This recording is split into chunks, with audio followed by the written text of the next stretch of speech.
The interrogation room fell silent. Dust particles danced in afternoon sunlight streaming through barred windows. The young American officer studied the faces before him.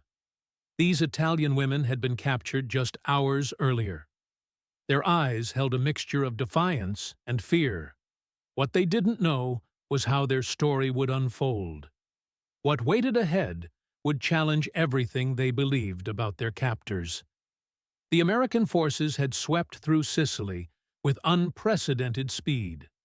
Behind them came processing centers, temporary camps, a massive machinery of war that these women couldn't yet comprehend. Earlier that morning, the sound of engines had shattered the Mediterranean quiet. American troops had surrounded their position before anyone could react. Hands went up. Surrender came quickly. The brief firefight ended with minimal casualties. Now they sat in this makeshift facility. The heat was oppressive. Sweat beaded on foreheads. The air hung thick and still. Outside, olive trees shimmered in the brutal Sicilian sun. Cicadas buzzed their relentless summer song. The officer's uniform was crisp despite the heat. His voice remained steady as he explained their situation. They would be treated according to international law. Food would be provided, medical care if needed. Their personal belongings would be inventoried but not confiscated.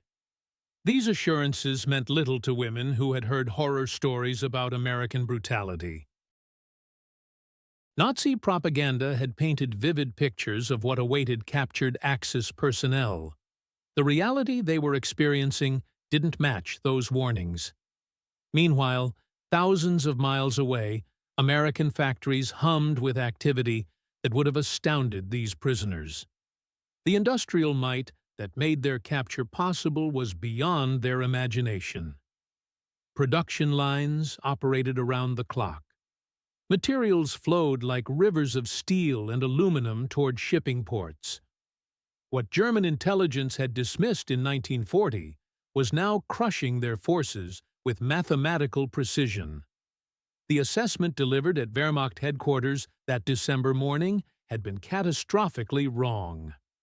American women weren't a workforce weakness. They had become the Third Reich's greatest threat. The transformation had begun even before Pearl Harbor changed everything. As France fell and Britain fought alone, American industry started its revolutionary conversion. Corporate executives made decisions that would reshape global warfare. Competitors became collaborators overnight. Trade secrets that companies had guarded jealously were suddenly shared freely. Production methods developed over decades were distributed industry-wide. Specialized tools and techniques spread rapidly across manufacturing networks. The result was industrial cooperation on a scale never before witnessed. Henry Ford had initially resisted aircraft production. His company knew automobiles, not airplane engines. But by June 1940, Ford engineers were studying Rolls-Royce Merlin blueprints. They would soon improve upon British designs while mass-producing them. Training programs sprouted across America like spring flowers. Women enrolled in welding courses without government encouragement. Blueprint reading classes filled with female students. Precision measurement training drew unprecedented enrollment. They were preparing for jobs that didn't yet exist. The Bullard Havens Technical School had never admitted women before 1940. Suddenly, hundreds of applications arrived from females seeking industrial training. Similar patterns emerged nationwide. Women anticipated workforce needs before official recognition came. December 7, 1941, unleashed industrial mobilization that exceeded every projection. Employment offices nationwide were swamped within 48 hours. Volunteers lined up around city blocks. Women comprised the majority of applicants. Boeing's Seattle facility demonstrated the transformation speed perfectly. December 6th employment, 8,000 workers, mostly male. January 1st employment, 16,000 workers, mostly female newcomers. By summer 1943, 45,000 employees, with women performing most assembly operations. German intelligence monitored these developments through neutral sources. Initial reports were dismissed as propaganda. America announced plans for 60,000 aircraft in 1942. Germany, producing 12,000 annually, declared such figures impossible. The analysts couldn't grasp American industrial engineering's revolutionary approach. Frederick Taylor's scientific management principles had been refined by Charles Sorensen at Ford. Complex manufacturing was broken into simple, repeatable tasks. Workers didn't need years of training to master specific operations. A woman might learn to drill 6 precise holes. Another installed specific rivets. A third attached particular cables. Working together in teams, hundreds performing specialized tasks could complete dozens of aircraft daily. The system multiplied human capability exponentially. March 1942 brought production rates that challenged German comprehension. The Willow Run plant was nearing completion on former Michigan farmland. 3.5 million square feet under one roof. Designed for 42,000 workers, producing B-24 bombers. It would become the world's largest single factory. German production experts calculated minimum requirements. 4 engine bombers needed 4,000 skilled man-hours each. American claims of eventual 63-minute production intervals seemed mathematically impossible. Their calculations were based on European methods. But Willow Run operated like a massive assembly line. Bombers moved through 1,600 workstations. Women performed most operations: drilling, riveting, welding, electrical installation. Pneumatic tools unavailable in German factories enabled unprecedented speed. Rose Will Monroe became one of several women inspiring the Rosie the Riveter image. Operating pneumatic riveters at Willow Run, she and teammates completed fuselage sections in 45 minutes. German workers needed 8 hours for identical assemblies. By April 1944, peak production achieved 1 B-24 every 63 minutes. The plant ultimately produced 8,685 bombers. Each aircraft represented systematic triumph over traditional manufacturing limitations. American women's industrial role contradicted Nazi ideology fundamentally. German doctrine declared females belonged exclusively in domestic spheres. Women building weapons wasn't just impractical. It represented racial degeneracy in Nazi thinking. Yet by mid-1942, American women demonstrated capabilities that shattered such assumptions. Douglas Aircraft's Long Beach plant employed 40% female workers by 1943. Their production efficiency exceeded pre-war male standards through systematic training and improved methods. Richmond shipyards in California employed 90,000 workers at peak production. Women comprised 27% of the workforce and 41% of welders. These workers produced Liberty ships averaging 45 days construction time. The SS Robert E. Peary was completed in 4 days, 15 hours, 29 minutes during November 1942. German shipyards required 300 days for similar vessels. The difference wasn't just speed. American ships were better built using superior materials and methods. Quality control exceeded German standards despite vastly higher production rates. Women excelled in precision operations previously considered impossible for female workers. Sperry Gyroscope Company employed women assembling bomb sights requiring tolerances of 10,000ths of an inch. Their steady hands and attention to detail exceeded standards achieved by experienced craftsmen. Norma Jean Dougherty, later known as Marilyn Monroe, worked at Radioplane Munitions Factory inspecting parachutes and assembling target drones. She represented millions of women entering factories without industrial experience, yet quickly mastering complex operations. August 1942 marked the point when American production made German defeat mathematically certain. Aircraft production approached 4,000 monthly, equaling Germany's quarterly output every single month. Military truck production exceeded German monthly totals every week. The Strategic Bombing Survey documented production disparities comprehensively. 1942 aircraft production. America, 47,836.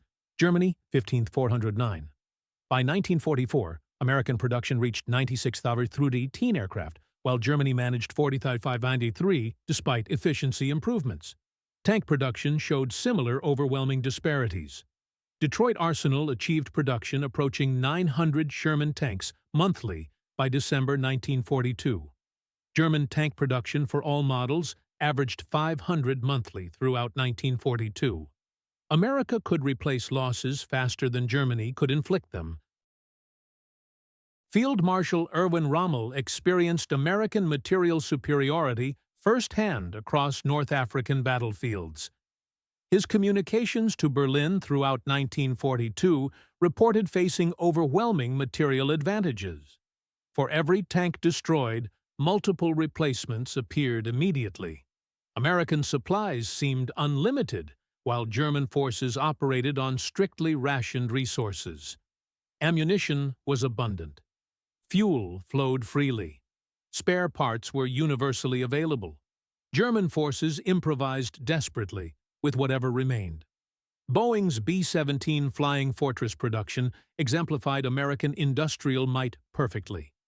Boeing's Seattle facility employed 45,000 workers by mid-1943, following major recruitment drives beginning June 1943.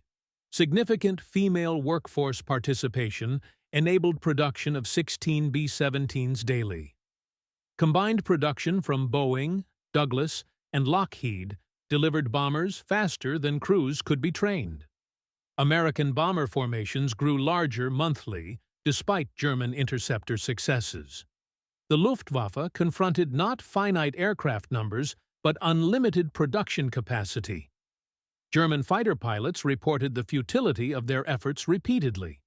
Adolf Galland, commanding German fighter forces, later acknowledged that by 1943 the air war was lost.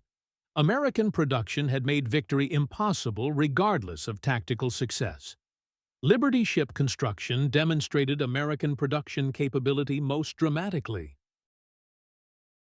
The Maritime Commission promised building ships faster than U-boats could sink them. This claim seemed impossible given U-boat efficiency during 1942. Admiral Karl Dönitz calculated Americans needed 200 ships annually to replace losses. This exceeded what he considered possible global capacity. But American shipyards launched 2,751 Liberty ships during the war using revolutionary methods. Kaiser shipyards revolutionized shipbuilding through prefabrication and assembly line methods. Ships were constructed in sections, then assembled rapidly. Women welders replaced traditional riveters, reducing construction times substantially. Components were mass-produced, then assembled at unprecedented speed. May 1943 marked American victory in the Battle of the Atlantic. American shipyards launched 3 Liberty ships daily, while U-boats averaged sinking 1 every 3 days. Admiral Dönitz withdrew submarines from the Atlantic, conceding American production had defeated the U-boat campaign. Douglas Aircraft's Santa Monica plant employed 44,000 workers across 3 shifts by 1943. Production reached 360 C-47 transport aircraft monthly, exceeding Germany's entire transport fleet. Women performed assembly work and suggested workflow improvements, increasing efficiency. Their contributions increased output while improving quality through systematic refinements. American aircraft production achieved mass production with precision exceeding handcrafted standards. Every component underwent rigorous testing and inspection. Rejection rates remained lower than German facilities despite vastly higher production speeds. Lockheed demonstrated advanced aircraft could be mass-produced efficiently.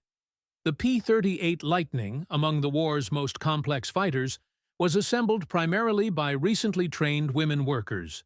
They built sophisticated aircraft, matching German quality, while achieving unprecedented production volumes. Detroit Arsenal began production in 1941 on 113 acres in Warren, Michigan. By late 1942, production approached 900 M4 Sherman tanks monthly, exceeding Germany's entire tank production. Women operated massive presses forming armor plates, precision lathes machining components, overhead cranes moving 30-ton turrets. They mastered welding torches joining armor sections and quality control ensuring battlefield worthiness. German tank production faced fundamental limitations that mass production overcame. The Tiger tank, superior individually, required extensive hand-fitting. Germany produced 1,354 Tigers throughout the entire war. America produced 49,234 Shermans. Numerical superiority overwhelmed qualitative advantages consistently. General Heinz Guderian noted captured American tanks' mechanical reliability and parts interchangeability.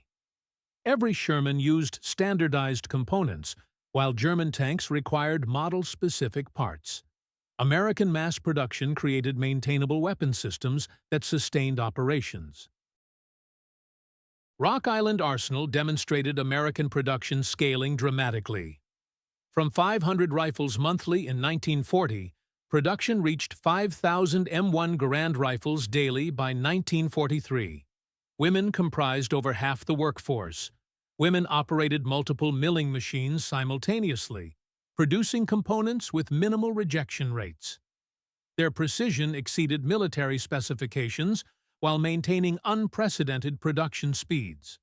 American soldiers carried semi-automatic M1 Garands, providing superior firepower over German bolt-action Mausers, essentially unchanged from World War I. The firepower disparity multiplied through entire armies, equipped with superior weapons. Ammunition production showed similar overwhelming advantages. Lake City Ammunition Plant, staffed predominantly by women, produced 60 million cartridges weekly by 1943, exceeding Germany's monthly production. Aluminum production revealed the resource gap most dramatically. Germany produced 250,000 tons in 1942, straining every available resource. America produced 920,000 tons, with expansion capacity remaining. Alcoa's Tennessee facilities, powered by TVA hydroelectric dams, employed women operating electric furnaces, consuming enormous power. Each furnace produced sufficient aluminum daily for multiple aircraft. German aluminum shortages forced increasing use of steel and wood in aircraft, adding weight and reducing performance. American aircraft used aluminum extensively, improving range, speed, and payload.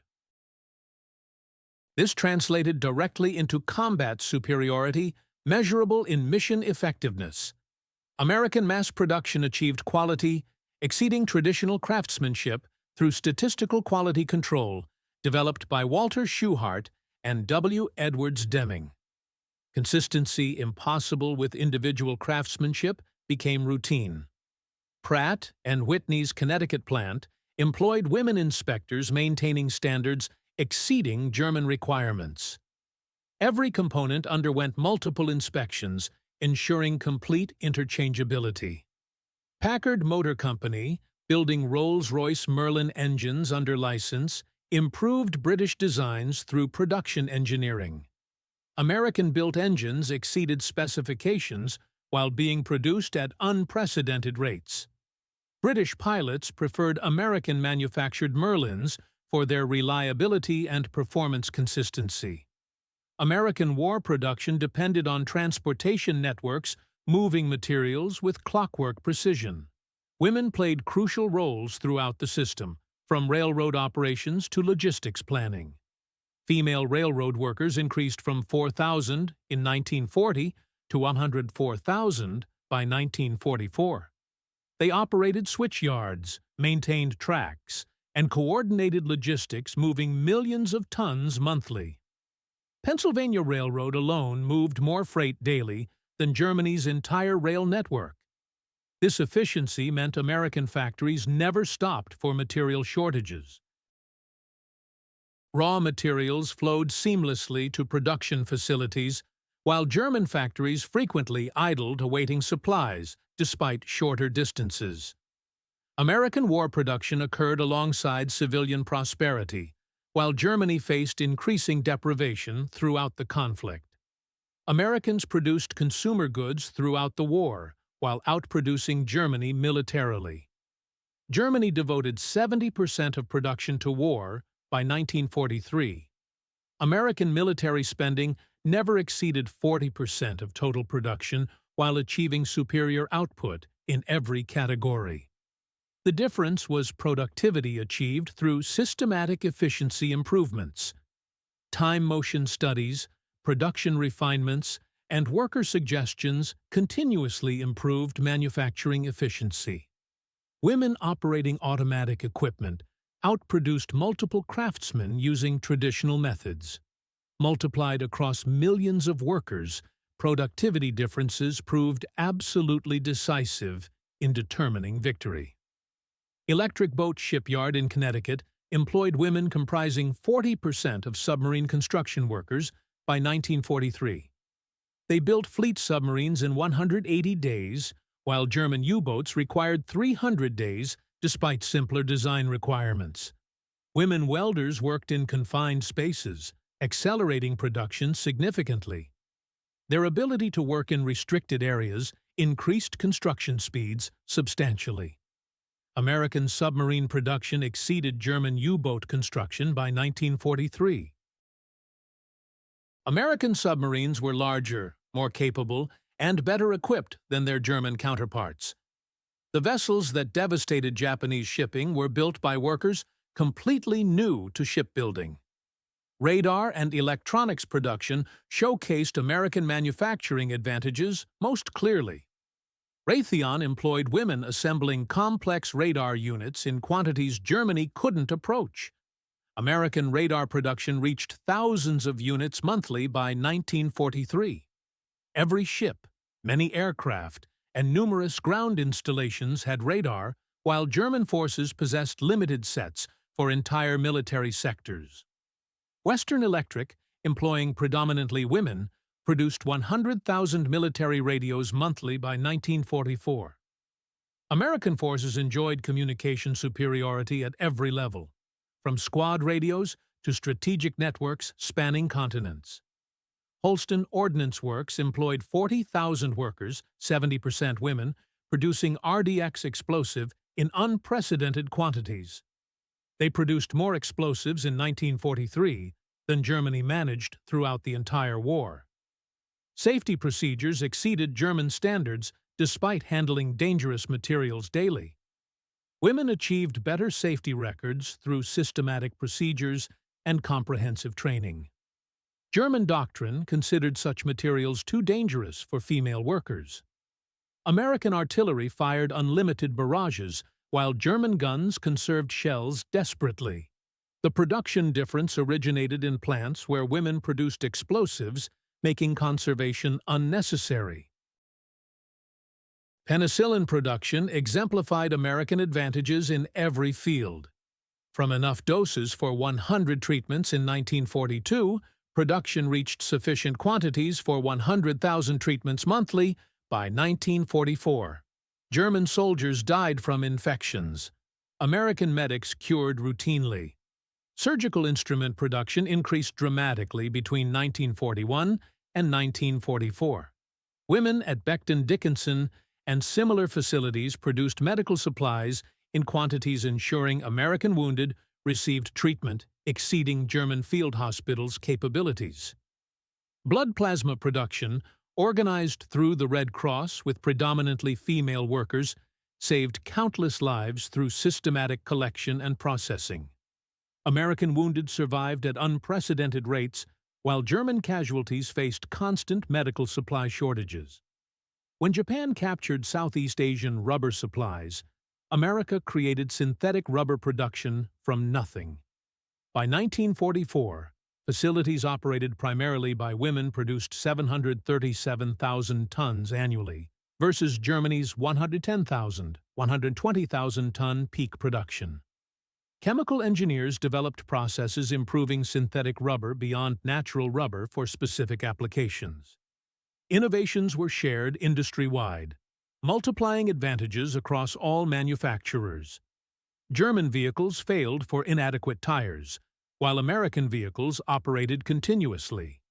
The production difference meant spare tires by the millions versus German tire rationing that immobilized entire units. Quartermaster Corps documented American forces as history's best-equipped military organization. Women in textile mills produced 100 million uniforms, 500 million pairs of socks, 60 million boots during the war years. At parachute facilities, women sewed with precision where accuracy literally meant survival for paratroopers. Each parachute required thousands of precise stitches, achieved with minimal rejection rates through systematic quality control. German soldiers faced Russian winters in summer uniforms, while Americans received specialized clothing for every climate and combat condition. The difference originated in textile mills, where women produced proper equipment universally available to all American forces. Radio production demonstrated mass production mastery at its finest. Motorola's 14,000 workers, predominantly women, produced the SCR-300, the first FM portable military radio, at 50,000 units monthly by 1944. Every American squad had radios, while German companies shared single communication sets. Communication superiority built by women provided tactical advantages, compensating for experience differences between forces. Bausch and Lomb's 9,000 workers, mostly women, outproduced Germany's entire optical industry, including prestigious firms like Zeiss and Leica combined. They produced binoculars, rangefinders, and bomb sights in unprecedented quantities with quality exceeding European standards. American forces had unlimited optical equipment, while German forces treasured individual pieces as irreplaceable assets. Material superiority at every level originated where women exceeded traditional craftsmanship through systematic manufacturing methods. American vehicle reliability resulted from spare parts availability that German forces couldn't imagine. Women at Delco Remy and similar facilities produced components in millions: spark plugs, batteries, generators, ensuring continuous operation of all equipment. Every American vehicle carried spare parts German vehicles lacked entirely. Preventive maintenance became routine, while Germans cannibalized vehicles for parts to keep others operational. The difference multiplied operational readiness dramatically across entire armies. American fuel production dwarfed German synthetic efforts completely. Women at Texas refineries produced 100-octane aviation fuel, providing performance advantages in every aerial engagement. German pilots operated with inferior fuel when any was available. American pilots trained without fuel constraints, while German training was severely limited. Experience differences originated in refineries where women produced unlimited high-quality fuel for all operations. Captured German documents revealed the psychological impact of facing American material superiority in combat. Soldiers' letters described overwhelming abundance that broke morale before battles even began. German propaganda couldn't explain production reality to troops experiencing it firsthand. Every captured American position revealed abundance, contradicting Nazi ideology. Soldiers stopped believing propaganda after encountering American material superiority repeatedly. Operation Overlord demonstrated production supremacy definitively to the entire world. The invasion fleet's 5,000 ships and 11,000 aircraft were mostly produced in the previous 18 months by workers predominantly female. German defenders faced material superiority, making resistance mathematically futile from the beginning. 20 American shells for every German shell. 50 aircraft for every German plane. Courage became irrelevant against such overwhelming firepower advantages. American divisions consumed 1,000 tons of supplies daily versus German allocations of 30 tons maximum. The difference originated where women produced abundance, making sustained operations possible anywhere globally. While supplying European operations, America simultaneously fought across the Pacific with equal material superiority. Admiral Yamamoto had predicted 6 months before American strength would prevail. He underestimated significantly. Essex-class carrier production exemplified industrial capacity perfectly. These 27,000-ton vessels were built in 20 months versus Japan's 4-year construction times. America built 24 carriers. Japan managed 6 throughout the entire war. Women at Newport News built carriers using assembly line methods. Ships requiring individual craftsmanship elsewhere were mass-produced systematically like automobiles. By 1944, American bomber production enabled 1,000 plane raids routinely. The 8th Air Force alone operated more 4-engine bombers than Germany's total wartime production. Women at Boeing, Consolidated, Douglas, and North American produced 96,318 aircraft in 1944 alone. Germany managed 40,593 despite desperate efficiency improvements. Air superiority's arithmetic was manufactured by American women in factories across the continent. German intelligence consistently underestimated American production because their analytical framework couldn't conceptualize women as skilled industrial workers. Social assumptions prevented understanding reality unfolding before their eyes. Post-war analysis reveals systematic rejection of accurate intelligence reports. Analysts typically reduced production figures substantially, believing actual output impossible with female workers predominantly. Field commanders knew better from direct battlefield experience. By late 1944, fuel shortages immobilized German forces while Americans consumed fuel abundantly for all operations.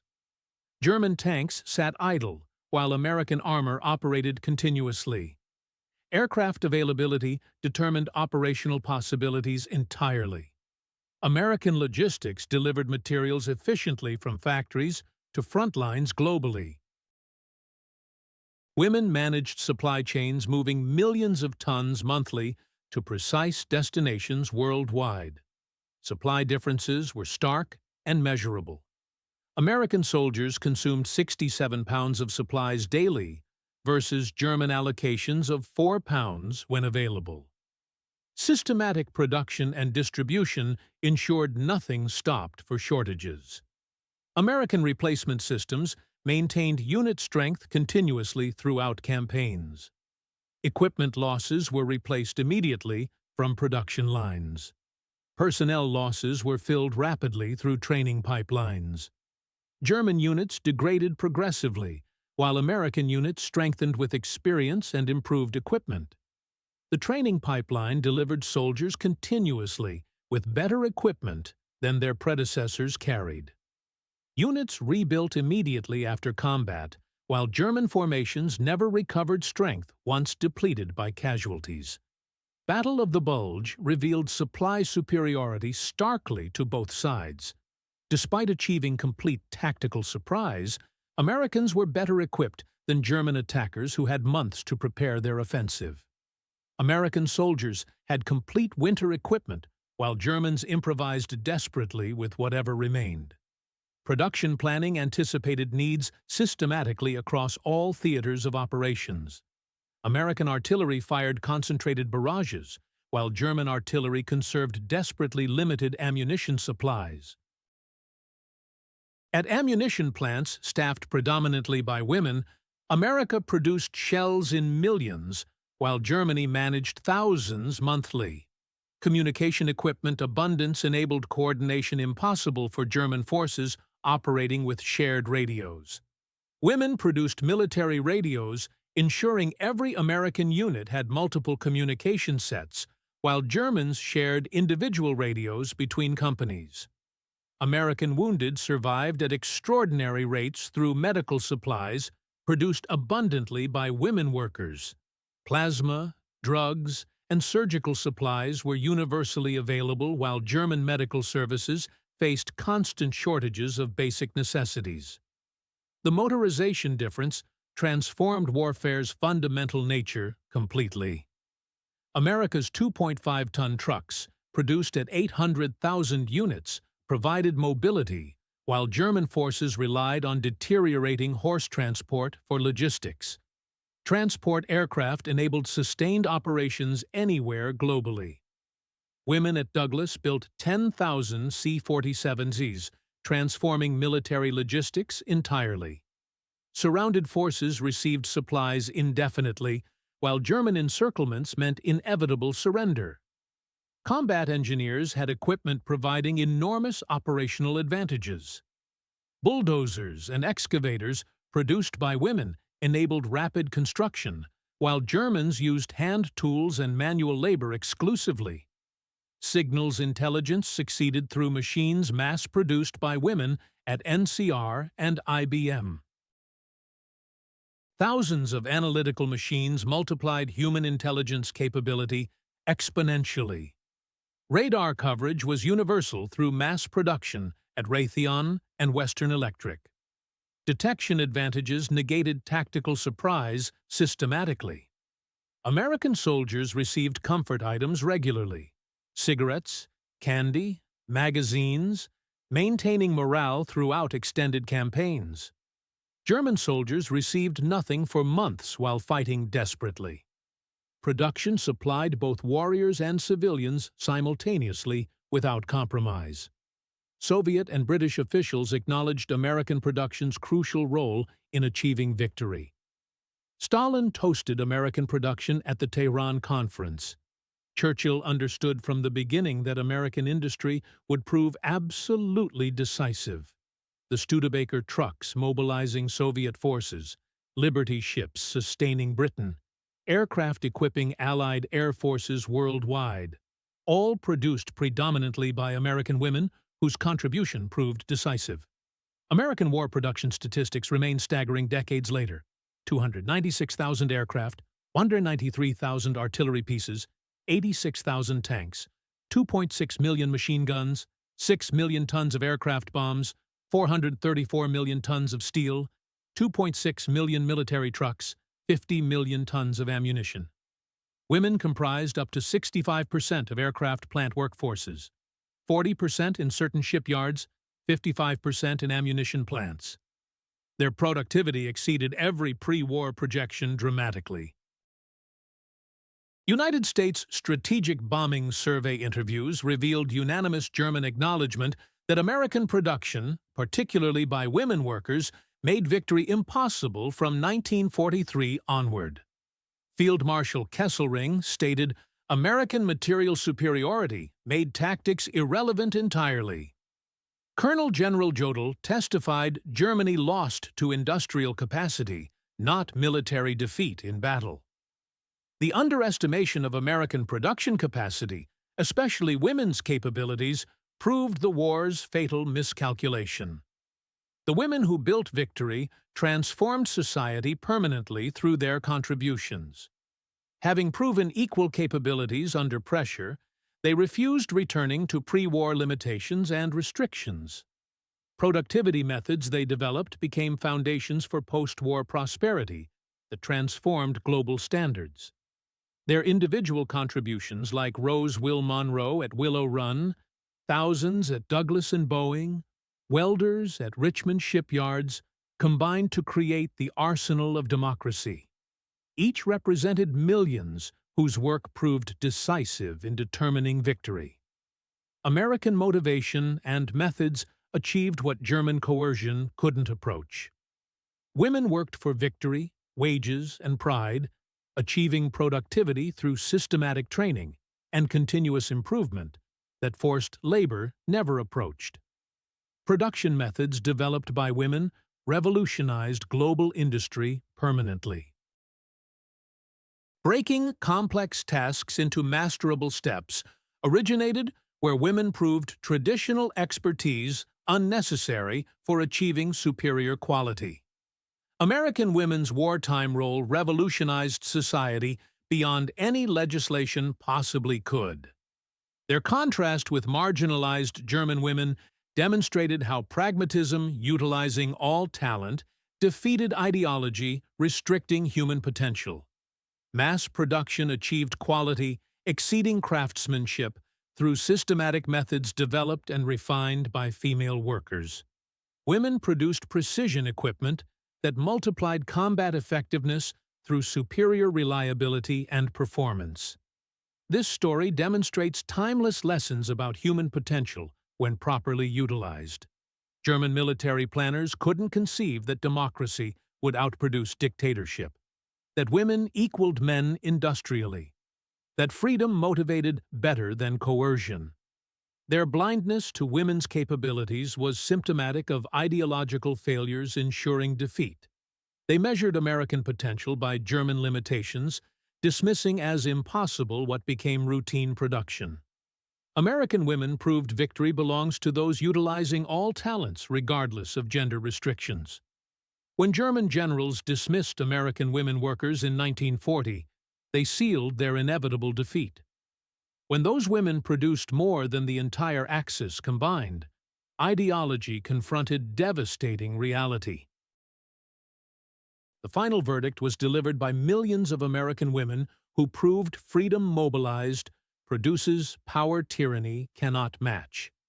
They built victory one component at a time while establishing foundations for the post-war world. Their legacy extends beyond military victory to demonstrating what becomes possible when necessity breaks artificial barriers permanently.